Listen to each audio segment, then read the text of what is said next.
All right, guys, what's going on? Welcome back to Chris's Sports Corner. Real quick, man. Hope everybody's having a great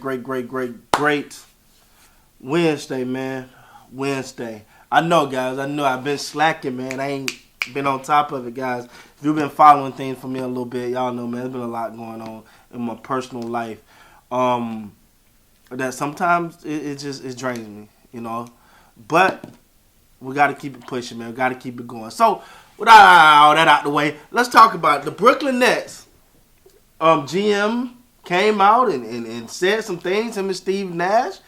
And you tell me who they talking about. Let's see. Brooklyn Nets General Manager Sean Marks and Coach Steve Nash met with the media on Wednesday to discuss the season that went off the rails.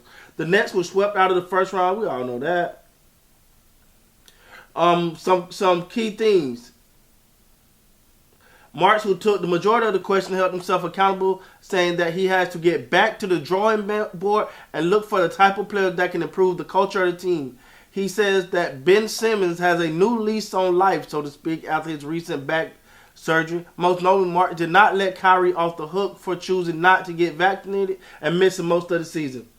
We're going to need players available from everyone. See, the thing about this, and with him saying, we're going to need guys, we're going to need people that's available. One of the big things about that is we know who you're talking about. We know who you're talking about. You're talking about Kyrie Irving. Now, Kyrie Irving is one of those players or one of those guys that can get a case of the ass.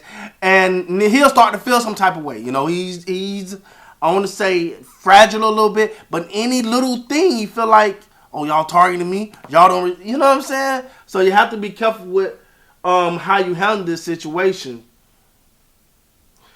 17 days after Kyrie said that he looks forward to managing this franchise with Kevin Durant, Marks and owner reportedly asked Marks if the Nets are committed to Kyrie Irving long term. He has a $36.5 million option next year. If he opts out, he able to sign a new contract up to 5 years. Yeah, look, I think that's something we've been discussing and we will continue to debrief on and discuss throughout the offseason. To me, that says a lot right there. Because ask that same question about Kevin Durant. Ask that same question. Say, if Kevin Durant chooses to opt out, will you give him the max contract? Yep. That'll be your answer. So the fact that you guys say, well, it's something we've been discussing, it says a lot. Man, I tell you what, for Kyrie Irving, and listen. Let me just say this off the rizip. I'm not by no, because I have to say this, because somebody's going to always assume we're saying, he should have got vaccinated, blah, blah, blah. That's his choice. I support his decision. I think Kyrie did it probably more admirably than a lot of people because he accepted his consequences. He accepted his consequences for it. So, but the thing is, like I said, the consequences may not just stop after the the time off for the loss of money last year. This right here is going to be looked at in the totality of Kyrie's Irving career. You look at Kyrie Irving injury history. You look at Kyrie's Irving behavior. Many would question his love for just his pure love for the game.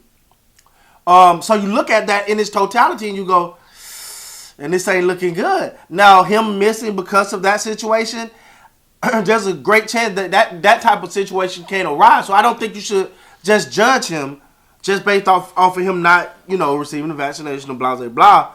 But if it wasn't a vaccination, it would have been something else. You know what I'm saying? So let me keep going. It'll be unfair to comment on how it looks with us and Kyrie because, to be quite frank, he has some decisions to make on his own. He has to look at what he's going to do with his player option and so forth like that. But I think we know that know what we're looking for. We're looking for guys that want to come in here, be part of something bigger than themselves, play selfless, play team basketball, and be available. And goes not only for Kyrie, but for everybody here. I'm going to read that again. But I think we know we're looking for guys that want to come in here, be part of something bigger than themselves, play selfless, play team basketball, and be available.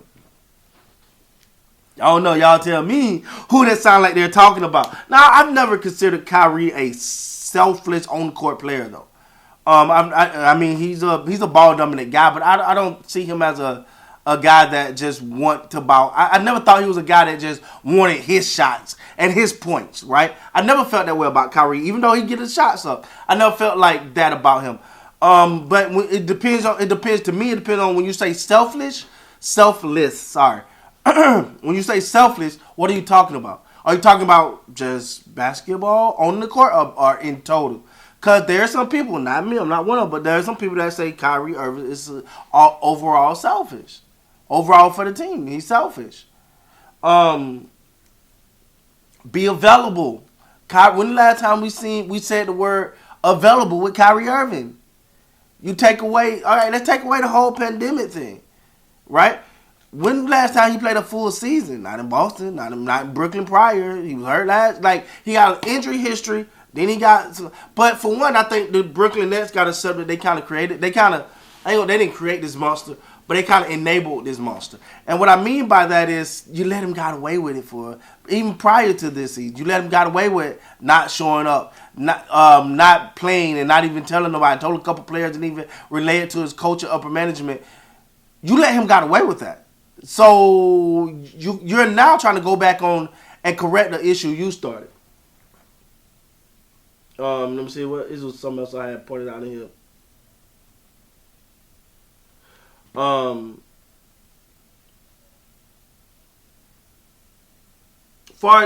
That's another thing. But also you gotta look at Ben Simmons now. He says in this article, Ben Simmons got a new lease on life.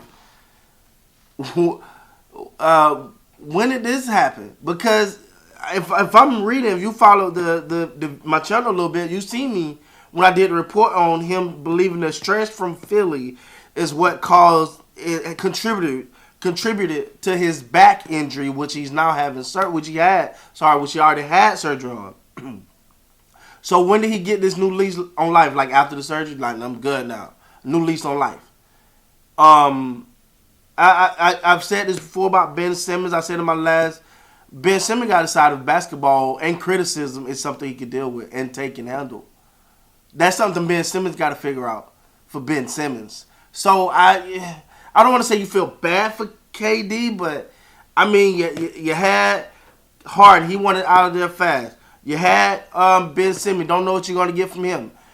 You got Kyrie. Don't know when he's going to play. Like. Well, I think what KD is learning is when it's your team, it's got to be about winning championships, and you got to be the leader on the team. KD is learning right now what it's like to have his own team, and it's your team, and you can keep getting your buddy old pals. Or you start getting the best team that's gonna help you win. You gotta choose. You want strong relationship or you want championship. Now he already got two of them, so he may not feel that way. But hey, we'll see, man. With that being said, guys, please like, comment, subscribe to the channel, and until next time, man, you guys be great.